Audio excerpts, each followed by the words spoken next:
Breaking breaking breaking Dhaka সমাবেশে জামাতের নেতা রওনার পথে রাস্তায় সড়ক দুর্ঘটনায় জামাতের নেতা নিহত, আহত ৮ জন। ইতিমধ্যে আপনারা বিভিন্ন নিউজ চ্যানেলে পেয়ে গেছেন। আল্লাহর উপর থেকে আসমান কাঁপিয়ে রাজপথে এই মুহূর্তে জামাতের নেতা নিহত, পাশাপাশি ৮ জন আহত কর্মীরা সরাসরি জান্নাতে যাওয়ার সুযোগ আজকে তাদের হয়ে গেছে। ৫ আগস্টের পর থেকে অনবরত মা বোনের ইজ্জত, জীবন্ত মানুষকে পুড়িয়ে মারা দৃষ্টান্ত বাংলাদেশের মানুষ দেখে ফেলছে।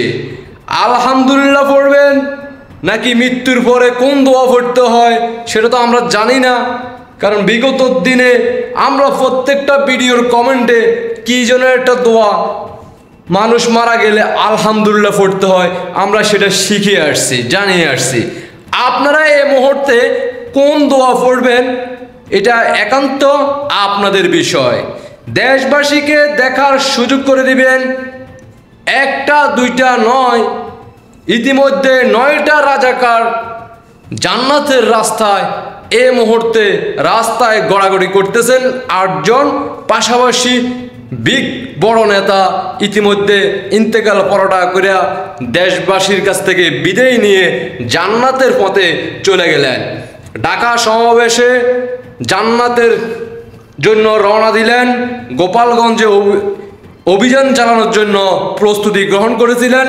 তারই আগে, রাতের আগে তারা এই দুনিয়ার মায়া ত্যাগ করে সৃষ্টিকর্তার কাছে চলে গেলেন। এই মুহূর্তে আপনি কে কোথায় থেকে দেখতেছেন সবাইকে জানিয়ে দেওয়ার দায়িত্ব আপনাদের।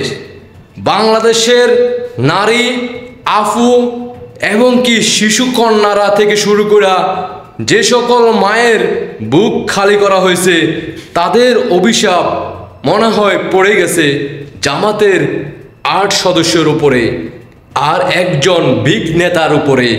উনি অলরেডি দুনিয়ার মায়া ত্যাগ করে চলে গেলেন। কেমন লাগতেছে আপনাদের কাছে জানাতে পারেন, কিন্তু আমি খুশি না।